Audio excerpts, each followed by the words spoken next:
Hola, espero me escuchen todos. Vamos a esperar a que se vayan conectando.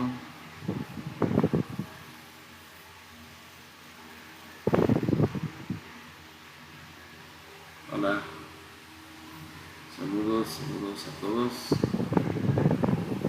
Vamos a esperar a que se conecten más.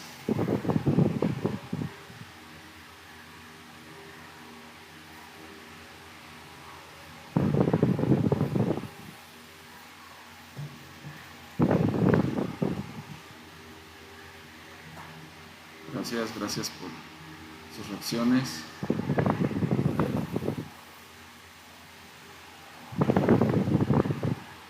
Hola Iker, saludos. Saludos.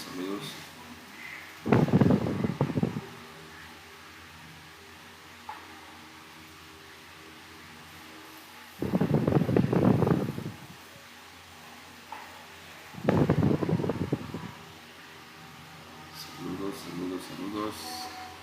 Vamos a esperar que se conecten más personas.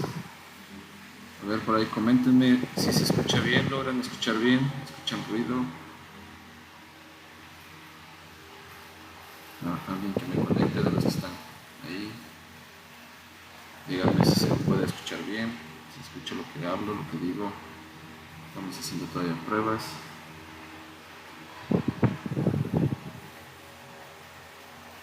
Avísenme por favor si se logra escuchar bien.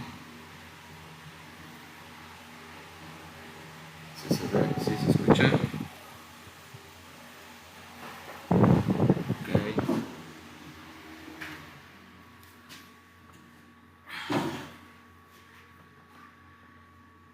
Ahí me logran escuchar. Sí, fuerte y claro. Manden corazoncitos para saber si se escucha fuerte y claro.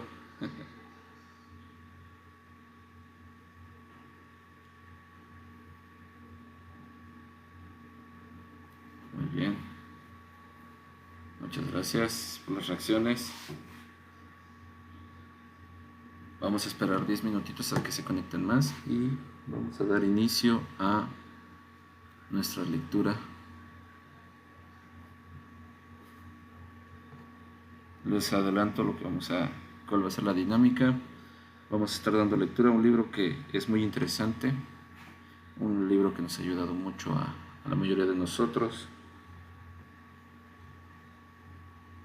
Es un libro que tiene mucha enseñanza, tiene mucho contexto que nos ayuda día a día, y la verdad es que si gustan tener este libro se los puedo compartir. Obviamente a las personitas que reaccionen más, que dejen sus rositas o que se suscriban, aquel que le dé suscribirse, se le estará enviando el libro en PDF completo. Vamos a esperar un poco más a que se conecten más personas.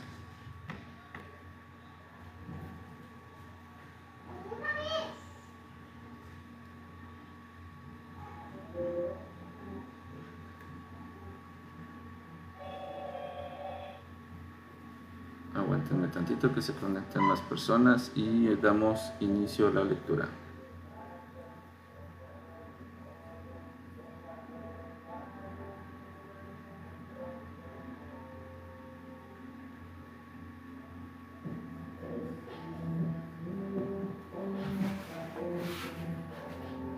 Vamos a esperar un poquito más, 5 minutitos y iniciamos con la lectura de este libro.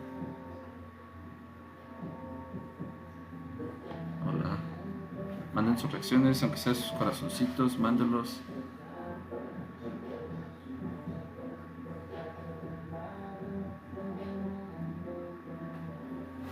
Si me escuchan bien, con sus reacciones me daré cuenta si me escuchan bien. Muy bien.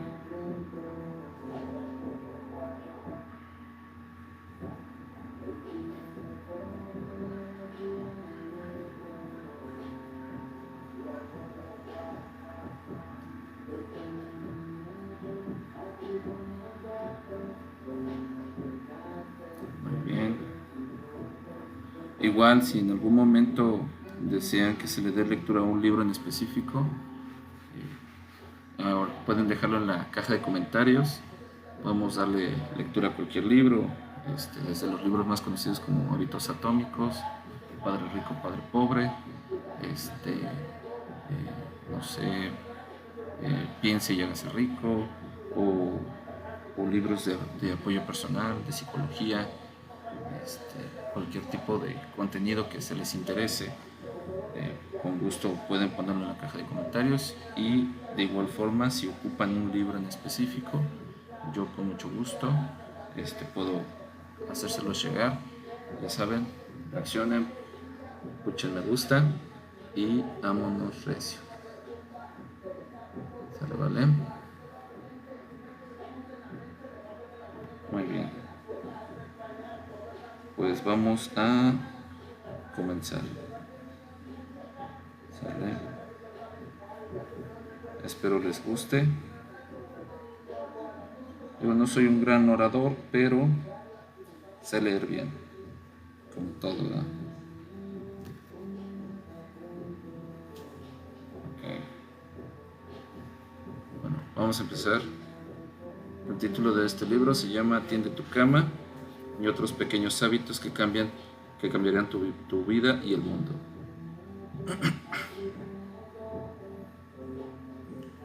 Saludos a todos los que nos están viendo. Empecemos con la sinopsis. Dice: tomar la iniciativa, aceptar que la vida no es justa, respetar a todo el mundo, nunca jamás darse por vencidos. El comandante William McRaven nos describe en este libro las profundas lecciones de la vida que aprendió durante su entrenamiento de SHIELD, una de las unidades militares más altamente calificadas en el planeta, y su larga vida militar, aprendizaje que le ha ayudado a superar terribles desafíos. Contado con gran humildad y optimismo, este libro intemporal ofrece una sabiduría esencial, consejos prácticos y palabras de aliento que inspiran a lectores a ganar determinación, compasión, honor y coraje para lograr más y llegar más lejos, incluso en los momentos más oscuros de la vida. Lo que comienza aquí cambia el mundo, porque las metas más importantes están hechas de pequeños pasos. Desde aquí, este libro nos dice que es una chulada. ¿Ok? Escrito por William McRaven. El título es Hazte la cama y otros pequeños hábitos que cambiarán tu vida y el mundo. Permítanme tantito.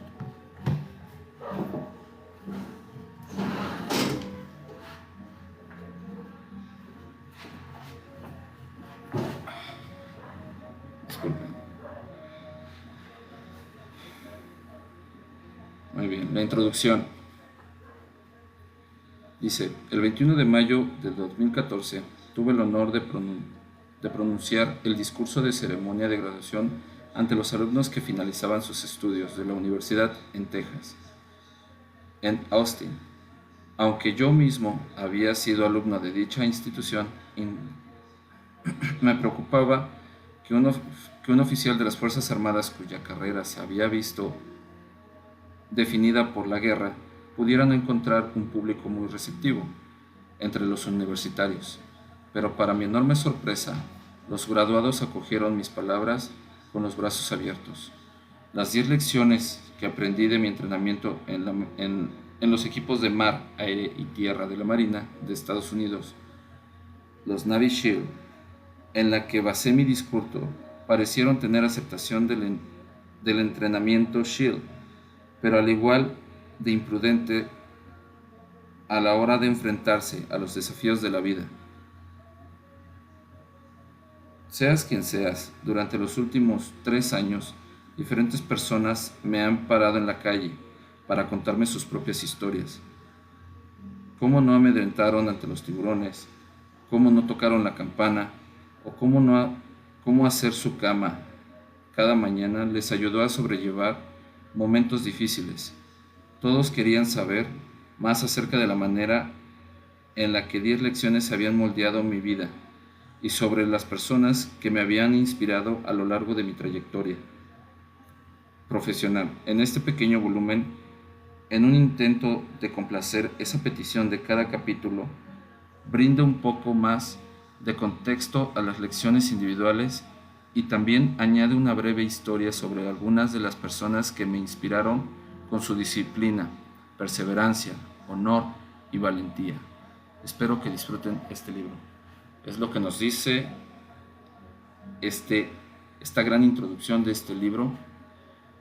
Ya saben, si a alguien le interesa este libro, no deje de mandar su rosita y seguimos con el libro. Vamos a estarlo leyendo hasta que lo terminemos, o sea, darnos un tiempo y así vamos a seguir con diferentes tipos de libros.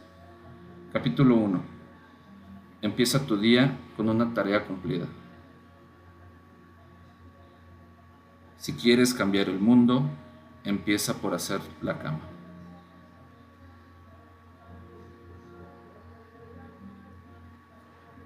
Dice, el cuartel para el entrenamiento básico SHIELD es una construcción normal y corriente que tiene 3 pisos situadas en la playa de Coronado, California, a menos de 100 metros del Océano Pacífico. El edificio no cuenta con aire acondicionado y por las noches, las ventanas abiertas se escucha el subir de la marea y el oleaje al chocar contra la arena. Las habitaciones del cuartel son austeras. En la de los oficiales, donde me hospedaba con otros compañeros de clase, habían 4 camas, un armario para colgar los uniformes y nada más.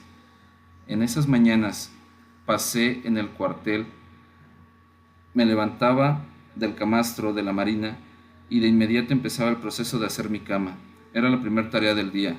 Yo sabía que estaría lleno de inspecciones de uniforme, largas sesiones de natación, carreras aún más largas, travesías por la pista de obstáculos y el hostigamiento constante de los instructores de comando de élite. «¡Firmes!», gritó el líder de nuestra promoción, el teniente de corbeta Daniel Stewart, ante la entrada del instructor. Al pie de mi camastro, choqué los talones y me puse recto mientras el primer contramaestre se acercaba a mí. El instructor, severo e inexpresivo, inició su inspección. Revisó el almidonado del gorro de mi uniforme verde para asegurarse de que mi cubrecabezas de 8 lados estuviese limpio y bien firme. Mirándome de arriba a abajo, sus ojos escrutaron cada centímetro de mi uniforme. Estaba alineado los pliegues de mi camisa y mis pantalones. El latón de la hebilla de mi cinturón relucía como un espejo. Mis botas estaban bastante lustradas como para que él pudiera ver sus dedos reflejados. Satisfecho de que ya hubiera alcanzado los elevados estándares que se esperaban de un SHIELD en entrenamiento, pasó a inspeccionar la cama. El camastro era tan pequeño como la habitación, nada más una estructura de acero y un colchón individual. Una sábana cubría el colchón y sobre ella otra más. Una manta larga gris, firmemente metida debajo del colchón, proporcionaba la calidez necesaria para las frescas noches en San Diego. Una segunda manta estaba doblada a la perfección, en forma de rectángulo, a los dos pies de la cama. La única almohada, elaborada por la Asociación de Ciegos Lighthouse Fort de Blint, se encontraba en el centro de la parte superior del camastro, en un ángulo de 90 grados, con la manta de la parte inferior. Esta era la del camastro, en el ángulo de 90 grados. Esta era la norma. Cualquier desviación de estos requisitos inflexibles ocasionaría que me ordenaran tirarme a las olas y revolcarme sobre la playa hasta cubrirme con arena mojada de pies a cabeza, lo que llamaba hacer una galleta azucarada. Inmóvil, veía al instructor por el rabillo del ojo, con expresión de hartazgo. Examinó mi cama y se inclinó para revisar que las esquinas estuvieran bien dobladas y después pasó la vista por las mantas y la almohada, asegurándose que estuvieran adecuadamente alineadas, y finalmente se metió una mano en el bolsillo, sacó una moneda de 25 centavos y la arrojó varias veces al aire, para asegurarse de que yo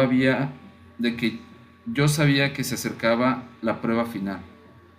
Con un último impulso, arrojó al aire una vez más y dejó que rebotara en la cama. La almohada saltó varios centímetros del camastro, lo bastante alto como para que el instructor la atrapara con la mano. Dándose vuelta para pararse frente a mí, el instructor me miró a los ojos y asintió con la cabeza. Jamás pronunció una palabra. Hacerse la cama de la manera correcta no era un motivo de elogio, sino algo que se esperaba de mí.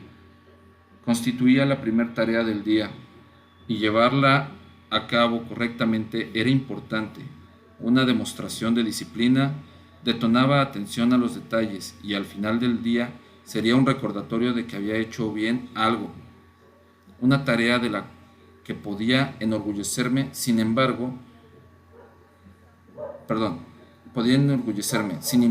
lo pequeño que fuera. Hola, saludos a todos los que se van conectando. La dinámica, estamos leyendo el libro Tiende tu cama. Aquel que le interese el libro, nada más con reaccionar, enviar una rosita, se los enviamos, se los hacemos llegar con mucho gusto. Es un libro que está demasiado interesante y pues es el que estamos leyendo ahorita. Ok, muy bien, continuemos con la lectura. A lo largo de mi vida en la Marina, hacer la cama fue la única constante en la que podía confiar día tras día. Cuando era más joven, alférez Shields, a bordo del USS Grayback, un submarino de operaciones especiales, me alojé en la enfermería, donde los camastros estaban dispuestos en literas de 4 niveles. El viejo y inexperimentado doctor que dirigía la enfermería insistía en que hiciera la cama cada mañana. A menudo contaba que si las camas no estaban hechas y la habitación no estaba limpia, ¿cómo esperaba que los marineros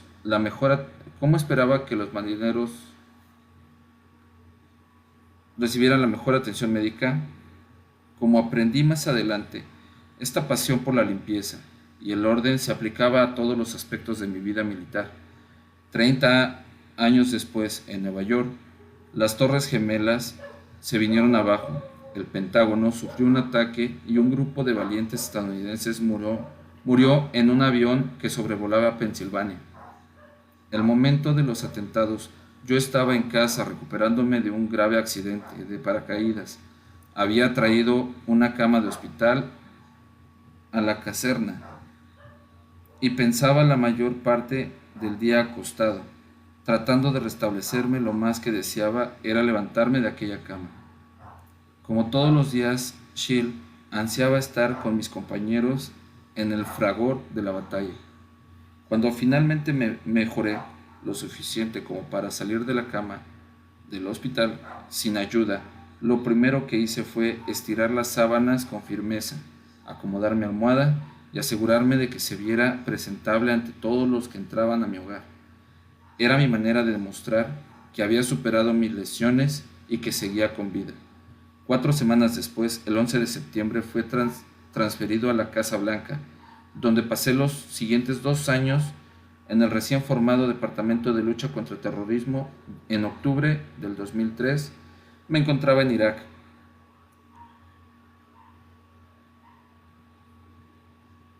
En nuestro cuartel general provisional del campo de aviación de Bagdad.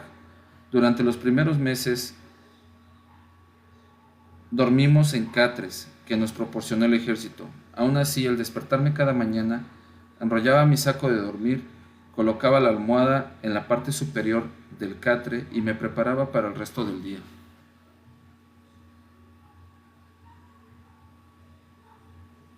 En diciembre del 2003, las fuerzas militares estadounidenses captaron a Saddam Hussein. Mientras estuvo recluido, lo mantuvimos dentro de una pequeña habitación. Él también dormía en un catre del ejército, pero el lujo añadido de unas sábanas y una manta. Yo lo visitaba una vez al día para asegurarme que mis soldados lo cuidaran de manera adecuada. Me hizo cierta gracia observar que Saddam no se hacía la cama. Las mantas siempre estaban arrugadas y a los pies del catre, y rara vez parecía interesado en arreglarlas. Durante los siguientes 10 años, tuve el honor de trabajar con algunos de los mejores hombres y mujeres de Estados Unidos que haya tenido, dado jamás al mundo. Desde generales hasta soldados rasos, desde almirantes hasta marineros, reclutas, desde embajadores hasta mecanógrafos de oficina. Los estadounidenses que fueron desplegados en el extranjero en apoyo y refuerzos bélicos acudieron por voluntad propia e hicieron grandes sacrificios para proteger nuestra grandiosa nación. Todos entendieron que la vida es difícil y que en ocasiones podemos incidir poco en el resultado de nuestro día. En tiempos de guerra mueren soldados, las familias lloran su ausencia y los días son largos, están colmados de momentos de ansiedad.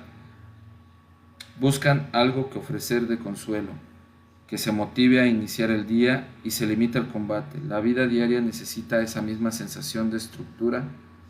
Nada puede reemplazar la fuerza y el solaz de la propia fe, pero a veces el simple acto de hacer la cama puede darte el impulso que necesitas para comenzar tu día, proporcionarte la satisfacción necesaria para darte un final adecuado. Si quieres cambiar tu vida y posiblemente el mundo, empieza con hacer tu cama. Ok, este es el primer capítulo. Espero les esté agradando. La verdad es que a mí me llena de intriga saber cómo es que vivía esta persona durante la guerra. La verdad es que es una lectura muy entretenida. Y les repito, a quien se interese por este libro, simplemente envíen sus rositas y con gusto se los enviamos en PDF para que puedan disfrutar de él cuantas veces quieran. ¿Vale? Muy bien, continuamos con el segundo capítulo. Capítulo 2. No podrás lograrlo solo. Si quieres cambiar el mundo, encuentra a alguien que te ayude a remar. Ese es el capítulo 2. Dice: muy al principio del entrenamiento de SHIELD, aprendí el valor del trabajo en equipo, la necesidad de depender de que alguien más te ayude a superar las tareas difíciles para enseñaros esta lección esencial a los que éramos renacuajos, en espera de convertirnos en hombres rana de la marina. Se utilizaba una balsa de goma de 3 metros de largo. Allá donde fuéramos durante la primera etapa del entrenamiento SHIELD, se nos obligaba a llevar la balsa y colocábamos sobre nuestra cabeza cuando salíamos corriendo del cuartel. Atravesábamos la carretera y nos dirigíamos hasta los comedores. La llevábamos a la altura de nuestra cadera mientras subíamos y bajábamos por las dunas de arena de Coronado. 7 hombres remábamos intensamente de norte a sur, junto a la costa y a través del furioso olaje, todos trabajando en conjunto para lograr que la balsa de goma llegara a su destino final. Aprendimos algo más a lo largo de nuestro recorrido en la balsa. En ocasiones, alguno de los tripulantes se encontraba enfermo o lesionado y no podía dar el 100.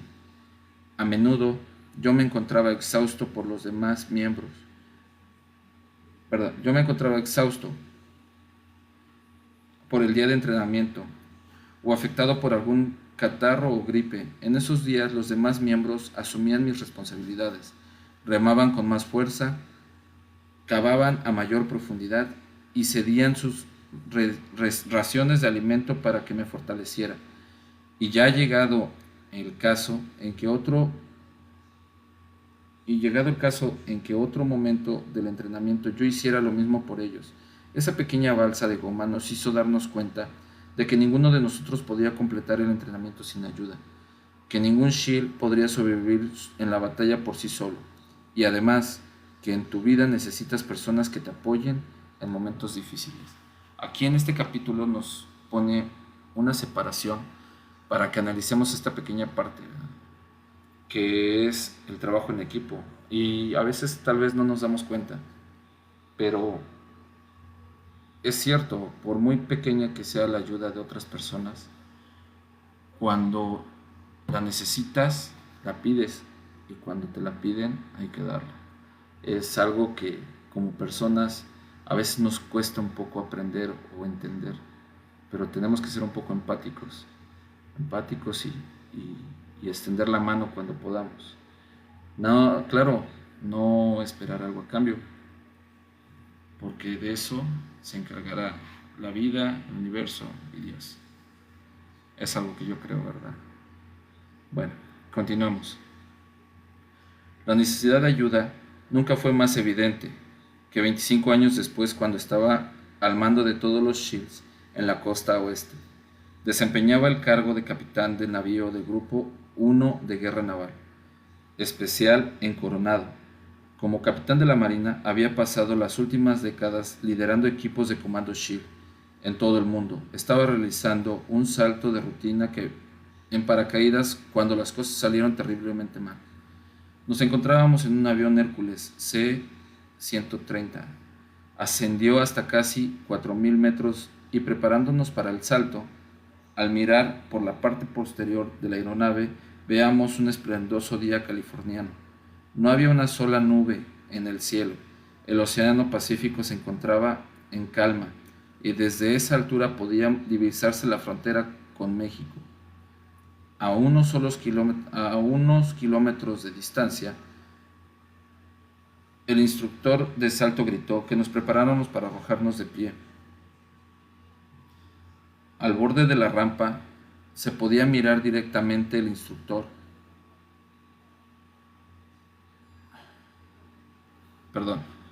Al borde de la rampa se podía mirar directamente a tierra. El instructor me miró a los ojos, sonrió y me indicó que saltara. Me arrojé de la nave con los brazos completamente extendidos y las piernas ligeramente dobladas hacia atrás. La ráfaga de las hélices de la aeronave me pusieron delante, hasta mis brazos se sostuvieron en el aire y me nivelé. Enseguida revisé mi altímetro, me aseguré de que no girara y miré alrededor para estar seguro de que hubiera otro paracaidista demasiado cerca. 20 segundos después había descendido a la altitud de apertura del paracaídas a 1.600 metros. De pronto, al mirar hacia abajo, advertí que otro paracaidista se había colocado debajo de mí, obstaculizando mi descenso. Tiró de su cuenca de apertura y vi en el pilotillo que desplegaría el paracaídas, principalmente de la bolsa. En ese instante coloqué los brazos a los lados y me tiré en picado hacia el suelo. En un intento por alejarme del paracaídas que se abría, fue demasiado tarde. El paracaídas se desplegó y justo delante de mí, como una bolsa de aire, y me golpeó a una velocidad de 193 km por hora. Reboté de la campana principal y empecé a girar de manera descontrolada. Apenas consciente, a causa del impacto, por unos segundos seguí descendiendo y haciendo piruetas en un intento por volver a estabilizarme. No podía consultar mi altímetro y no sabía qué distancia había recorrido mi caída. De manera instintiva, cogí la anilla de apertura y tiré de ella. El pilotillo salió disparado de su pequeño contenedor en la parte posterior del paracaídas, pero se enredó en mi pierna mientras yo seguía cayendo. Mis intentos por desenredarme empeoraron la situación. El paracaídas principal se abrió parcialmente, pero al hacerlo se enredó alrededor de mi otra pierna. Estiré el cuello hacia arriba y vi que tenía las piernas atascadas en las bandas de nylon que conectaban que conectaban el paracaídas principalmente con el arnés que llevaba en la espalda. Cada uno se había enrollado en una de mis piernas. El paracaídas principal se había salido por completo del contenedor, pero ahora colgaba de alguna manera sobre mi cuerpo. Mientras luchaba por liberarme del enredo, sentí que la campana se separaba de mi cuerpo. De repente empezaba a abrirse y al mirar mis piernas, supe exactamente lo que iba a suceder. En unos segundos, la campana se llenó de aire. Las dos bandas enredadas, una en cada pierna, se tensaron súbita y violentamente, tirando hacia los lados opuestos. En el instante en que la fuerza de apertura rasgó la parte inferior de mi torso y pelvis, se separó. Los miles y pequeños músculos que conectan el resto de mi cuerpo se desprendieron sus articulaciones. Mi boca se abrió de golpe y solté un alarido que debió oírse hasta México. Un dolor insoportable recorrió mi cuerpo, bajó en oleadas hasta mi pelvis y subió hasta mi cabeza. La porción superior de mi torso fue sacudida por contracciones musculares, lo que mandó aún más torrentes de dolor a través de mis brazos y piernas. Como una experiencia extracorpórea, me percaté de mis gritos y traté de acallarlos, pero el dolor era demasiado intenso. Todavía de cabeza y descendiendo a una velocidad de vértigo, giré hasta colocarme en posición correcta dentro del arnés, aliviando un poco la presión en mi pelvis y espalda. 450 metros. Había caído más de 450 metros antes de que abriera el paracaídas. La buena noticia es que tenía una campana completamente encima de mi cabeza. La mala que el impacto de la apertura había destrozado. Aterricé a más de 3 kilómetros de distancia de la zona de salto. Al cabo de unos cuantos minutos llegaron el equipo de la zona de descenso y una ambulancia.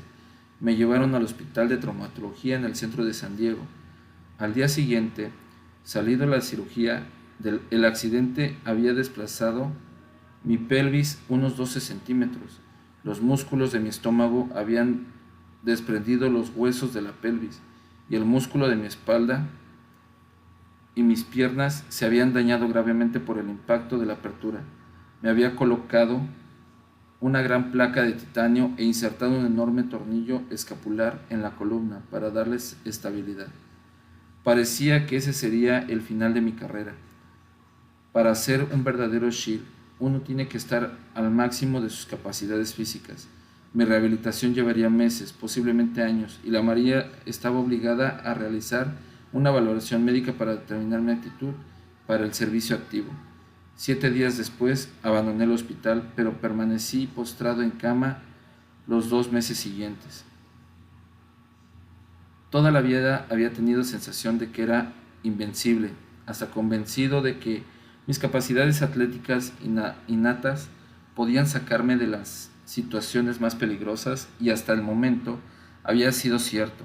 A lo largo de mi trayectoria profesional había estado involucrado muchas veces en accidentes que habían puesto mi vida en peligro: un choque aéreo con otro paracaídas, en descenso descontrolado en un submarino, una amenaza de caída cientos de metros de una plataforma petrolífera. Había quedado atrapado debajo de un barco que se hundía, había presenciado una demolición que explotó de manera prematura y un sinfín más de incidentes en los que la fracción de segundo había definido mi destino entre la vida y la muerte. En todas las ocasiones había logrado tomar la decisión correcta, y en todas había tenido condiciones físicas necesarias para sobreponerme el reto que enfrentaba. Pero no esta vez. Ahora, tumbado en la cama, lo único que podía sentir era compasión por mí mismo. Mi esposa, Georgian, había asumido el papel de enfermera, limpiaba la cuna. Lo más importante era que me recordaba quién era yo. A lo largo de mi vida jamás había dado por vencido en nada, y ella me aseguró que no que no empezar a hacerlo ahora. Se negó a permitir que me ahogara en mi autocompasión. Era el tipo de amor duro que yo necesitaba y que con el paso de los días empecé a mejorar. Mis amigos me visitaban en casa, me llamaban constante y me proporcionaban su ayuda siempre que podía. Mi jefe, el almirante Eric Olson, encontró la manera de evitar la forma que exigía que la Marina llevara a cabo la valoración médica de mi incapacidad para seguir en activo como SEAL. Su apoyo probablemente salvó mi carrera. Durante mi tiempo de SEAL sufrí numerosos reveses y en todas las ocasiones alguien se ofreció para ayudarme. Alguien que tuvo fe en mis capacidades, alguien que vio en mí un potencial que otros no habían vislumbrado, alguien que arriesgó su propia reputación para ayudarme a progresar. Jamás he olvidado a esas personas y sé que lo que he logrado a lo largo de mi vida es resultado de la ayuda de ellos que me dieron en el camino. Ninguno de nosotros está a salvo de los momentos trágicos de la vida. Al igual que la pequeña balsa de goma que nos dieron en el entrenamiento básico SEAL, se necesita un pequeño equipo de buenos elementos para llegar al destino. Al destino que se tiene en la vida. No puedes remar tú solo. Encuentra a alguien con quien compartir tu vida. Haz tantos amigos como puedas y jamás olvides que tu éxito depende de los demás. Qué buen capítulo 2. Un capítulo muy interesante, dado a las circunstancias y a todo lo que llevó a sobrellevar el accidente que había tenido pues este soldado. Nos cuenta su historia. Fue demasiado fuerte, una historia dura, los desafíos difíciles y complicados, pero jamás se rindió y es el relato que nos da William. Nos deja mucho que pensar, nos deja mucho que decir y mucho que hablar. No caminar solos es uno de ellos, y hacer amistades, verdaderas amistades que te ayuden a sobrellevar cualquier circunstancia que no se encuentre pues ligada a tus manos, ¿verdad? Siempre va a hacer falta alguien que te pueda ayudar. Vamos a continuar con este otro capítulo 3. Solo importa el tamaño de tu corazón. Este capítulo se ve que está muy bueno.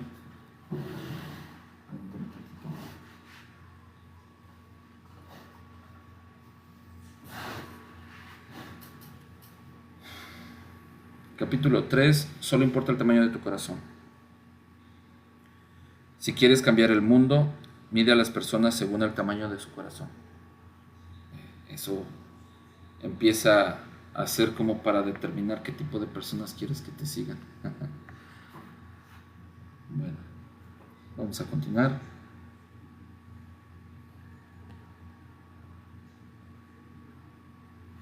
Les repito, igual la dinámica, si les interesa este libro, se llama Tiende tu cama. La persona que lo quiera simplemente tiene que mandarnos una rosita y con gusto se lo hacemos llegar en formato PDF. Una rosita, compartan sus rositas, envíen sus rositas y les hago llegar el libro de Tiende tu cama de William McRaven, completamente a cambio de una rosita, y con gusto se los dejamos. Quien lo quiera, comente en la caja de comentarios. Igual si quieren algún otro libro en especial, con gusto les podemos presentar aquí el libro que quieran. Tenemos ciencia ficción, cuentos, anécdotas, psicología, superación personal, cualquier libro que deseen que se los leamos aquí, con mucho gusto se los podemos leer y estamos a la orden. Bueno, Vamos con el capítulo 3. Ok. Dice así: corrí hasta la playa con mis aletas negras de caucho debajo del brazo derecho y mis gafas en la mano izquierda. Quedé en posición de descanso y encajé las aletas en la arena apoyándolas una contra la otra para formar un tipi. A mi derecha e izquierda habían otros aspirantes vestidos con camisetas verdes.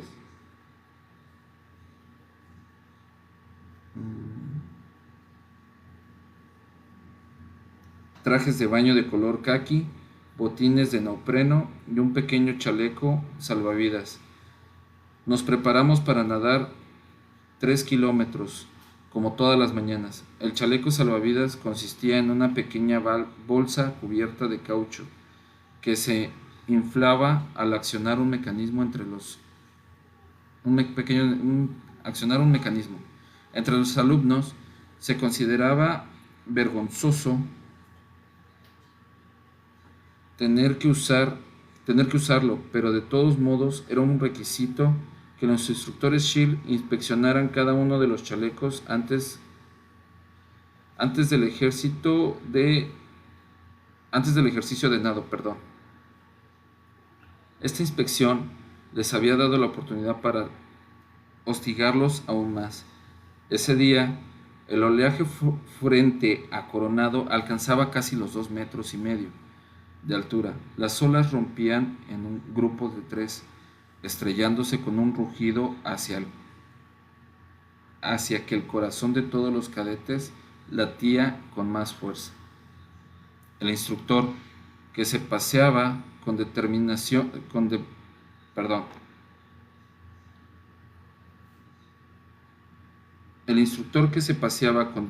detenimiento frente a la fila de los hombres, llegó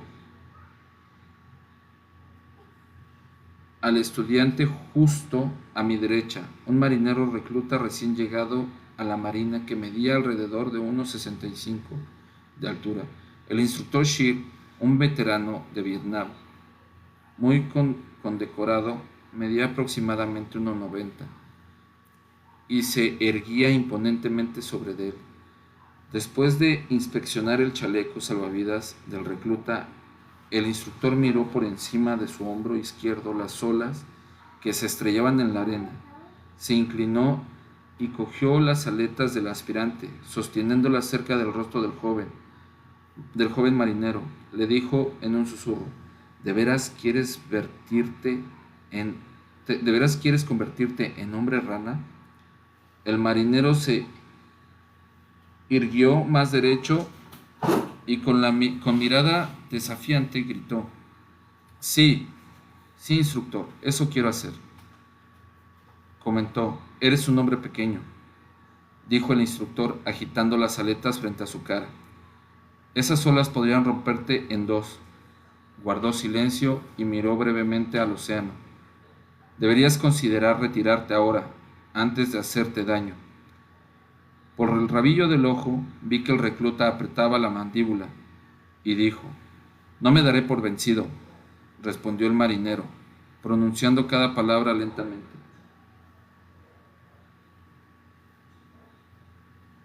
Entonces el instructor se inclinó hacia él y él murmuró algo al oído. El rugido de las olas me impidió escuchar lo que dijo. En cuanto los instructores terminaron su inspección, nos ordenaron entrar al agua y empezó el recorrido a nado. 1 hora después, yo salía del agua por la línea del oleaje y encontré al joven recluta marinero de pie sobre la arena. Había terminado su recorrido, casi en primer lugar. Más tarde, ese mismo día, pregunté qué le había susurrado el instructor. Sonrió y me dijo con orgullo: Demuéstrame que estoy equivocado. El entrenamiento SHIELD siempre se reducía a demostrar algo. Que la estatura no importaba, que el color de piel era intrascendente,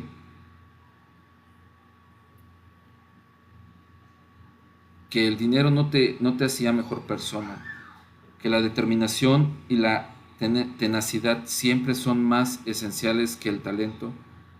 Yo tuve la suerte de aprender esa lección un año antes de iniciar mi entrenamiento. Qué fuerte, ¿no? Que te pongan pruebas y callar a un alto mando es... Hombre, no me imagino todo, cómo lo vivieron esas personas, de verdad.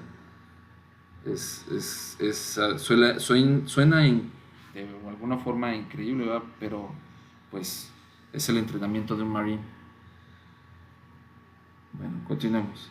Al subirme al autobús urbano en el centro de San Diego me sentí emocionado ante la posibilidad de visitar el centro de entrenamiento básico SHIELD al otro lado de la bahía, en Coronado. Yo era guardia marina de primera clase y asistía a un crucero de verano como parte de la programada como parte del programa del Cuerpo de Capacitación de Oficiales de la Reserva Naval, ROT, por sus siglas en inglés. Como guardamarina de primera, me encontraba entre mi tercer y cuarto año de estudios universitarios, y si todo marchaba bien, tenía la esperanza de graduarme el siguiente verano e incorporarme al entrenamiento SHIELD. Era la mitad de semana, y mi instructor de ROT me había dado permiso para ausentarme de la sesión de entrenamiento programada, a bordo de uno de los barcos en el puerto para dirigirme a Coronado. Descendí del autobús frente al famoso Hotel Coronado y caminé poco más de 1,5 kilómetros hasta la playa de la base anfibia naval. Pasé enfrente a varios edificios antiguos de la época de la Guerra de Corea, que habían alojado equipos de demolición submarina 11 y 12. Afuera del enorme edificio de ladrillos, de un solo piso, había un gran letrero de madera que mostraba a la rana Freddy, un gran anfibio palmípedo con un cartucho de dinamita en la mano y un puro en la otra. Aquel era el hogar de hombres rana de la costa oeste, esos intrépidos guerreros con aletas y gafas, cuyos ancestros militares habían desplegado las playas de Huiujian y Taragua. Mi corazón empezó a latir con más fuerza. Aquel era el sitio exacto en el que quería estar dentro de un año. Después del edificio de los equipos de demolición submarina, la siguiente construcción pertenecía al equipo SHIELD, uno que por aquel entonces era una nueva estirpe de luchadores de la selva, que había ganado la reputación de tener a algunos de los hombres más duros de toda la fuerza militar durante la guerra de Vietnam. Otro gran letrero de madera mostraba a la foca Sammy, con una daga en una aleta y una capa negra sobre los hombros. Como habría de averiguar después, los hombres rana y los SHIELD eran extremadamente lo mismo. Todos ellos eran graduados del entrenamiento SHIELD, eran hombres rana de corazón. Finalmente me acerqué al último edificio gubernamental en la playa de la base naval. En la fachada del edificio se leía: Entrenamiento básico de demolición submarina. Afuera de la entrada principal se encontraban 2 instructores SHIELD, rodeados de jóvenes cadetes navales de nivel educativo medio. Por su altura, los 2 SHIELD destacaban entre los jóvenes estudiantes. El suboficial mayor de la Marina, Dick Ray, medía 1,90 metros de estatura y tenía los hombros anchos, la cintura estrecha y un bronceado intenso, y un bigote oscuro y muy fino. Era el aspecto que yo esperaba de un SHIELD. Junto a él se encontraba el suboficial de la Marina, Gene Weiss, de más de 1,80 metros de altura. Weiss era tan fornido como un defensa de fútbol americano, con bíceps imponentes y una mirada de acero que advertía al mundo entero que no se acercara demasiado. Ordenaron a los cadetes navales que entraran en el edificio con cierto temor. Lo seguí y me detuve en la recepción. Le conté mi historia a un joven marinero detrás del escritorio. Yo era guardia marina, de primera, en la Universidad de Texas. Esperaba poder hablar con alguien acerca del entrenamiento SHIELD. El marinero se alejó del escritorio un momento y regresó para informarme que el oficial de primera clase, el teniente Doug Home, estaba dispuesto a hablar conmigo unos instantes. Mientras esperaba que me llamara a la oficina, el teniente Hook, caminé lentamente a lo largo del pasillo admirando las fotografías que adornaban las paredes. Eran imágenes de comandos SHIELD en Vietnam, hombres que se abrían paso en el delta del río Mikwok a través del lodo que llegaban hasta la cintura. Imágenes de pelotones SHIELD vestidos de camuflaje de regreso de una misión nocturna. Hombres cargados con armas automáticas y bandoleras de munición abordando una lancha Swift para dirigirse al interior de la selva. Al fondo del largo del pasillo vi otro hombre. Contemplaba las fotografías. Por su forma de vestir supe que se trataba de un civil. Era de constitución fina, casi frágil, y una melena que le caía sobre las orejas a estilo Beatle. Parecía embelesado con los increíbles guerreros cuyas acciones estaban representadas en esas fotografías. Me pregunté si él consideraba apto para convertirse en un SHIELD. Al ver esas imágenes, realmente creería que era bastante fuerte como para soportar el entrenamiento. ¿Acaso pensaba que su escuálido cuerpo podría, con la carga pesada de una mochila y 1000 cartuchos de municiones? ¿Acaso no había visto 2 instructores SHIELD que acababan de entrar por la puerta principal? Los hombres imponentes, evidentemente preparados para el desafío. Sentí una punzada de tristeza pensar que alguien había engañado a ese hombre, que quizá lo habían alentado a abandonar la comodidad de su vida civil para intentar entrar como SHIELD. Unos minutos después, el marinero de la recepción caminó por el pasillo con calma y me acompañó a la oficina del teniente Doug Holt, quien también parecía un póster de reclutamiento SHIELD, alto, musculoso, con el pelo color café, ondulado, y estaba muy elegante con su uniforme khaki de la marina. Me senté en una silla frente al escritorio de Hood y hablamos sobre el entrenamiento SHIELD y las exigencias del programa. Me habló de sus experiencias en Vietnam y me explicó lo que sería mi vida en los equipos si lograba superar el entrenamiento. De reojo podría ver el joven vestido de civil, que seguía admirando las fotografías en la pared. Al igual que yo, debía estar esperando para hablar con el teniente Hood, con la esperanza de averiguar más sobre la instrucción militar. Me hizo sentirme bien conmigo mismo saber que yo era claramente más fuerte y estaba mejor preparado para otros hombres que pensaban que podían sobrellevar las exigencias del entrenamiento SHIELD. En medio de nuestra conversación, de repente, el teniente Hood dejó de hablar, levantó la vista y llamó al hombre del pasillo. Me puse de pie cuando Hood le hizo señas de que entrara a la oficina. Bill, él es Tommy Norris, me dijo mientras abrazaba ofusamente al delgado hombre, y añadió: Tommy es el último SHIELD al que ha galardonado con medallas de honor por su servicio en Vietnam.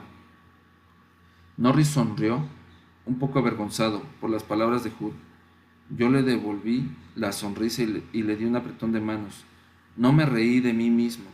Aquel hombre que parecía frágil y con melena larga, que había dudado que fuera capaz de sobrevivir al entrenamiento, Tom Norris, él que había combatido en Vietnam y se había abierto camino por las líneas enemigas en noches que en otras misiones había recibido un tiro en la cara por parte de las fuerzas norvietnamitas y al que había dado por muerto hasta que fue rescatado por el contramaestre Mike Thornton, quien también recibió una medalla de honor por sus acciones.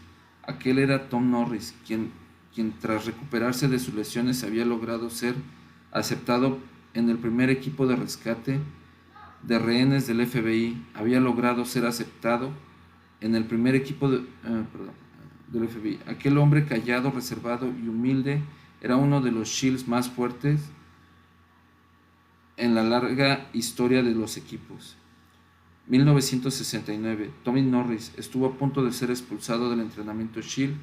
Le habían dicho que era demasiado bajo, demasiado delgado y que no tenía la fuerza necesaria, pero de manera muy similar a la del joven marinero de mi promoción, Norris les demostró a todos que estaba equivocado y que tenía una vez más: lo que cuenta no es la talla de sus aletas, sino el tamaño de sus corazones.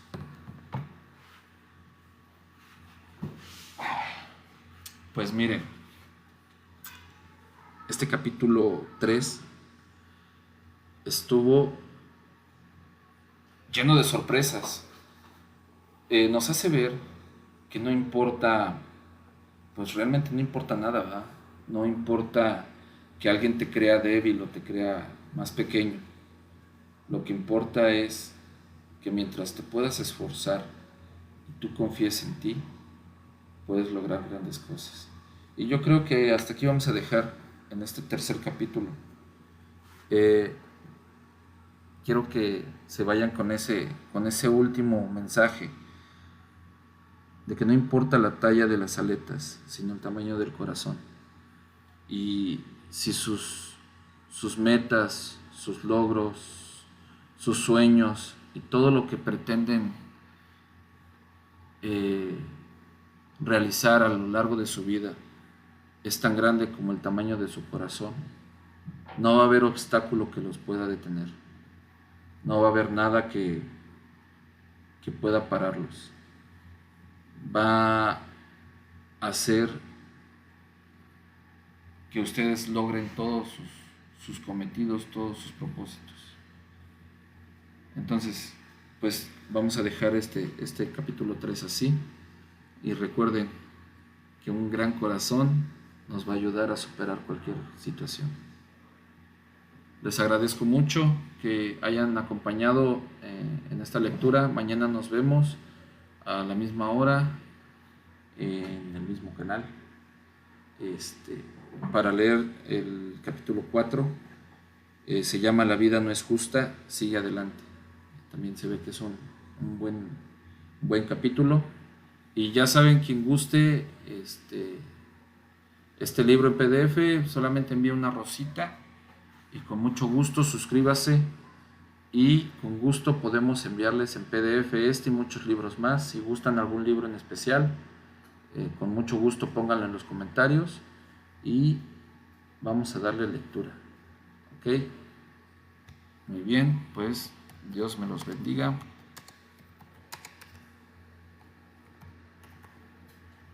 Y pues muchas gracias. Muchas gracias por acompañarme. ¿Sale? Hasta la próxima. Bendiciones. Cuídense mucho. Chao.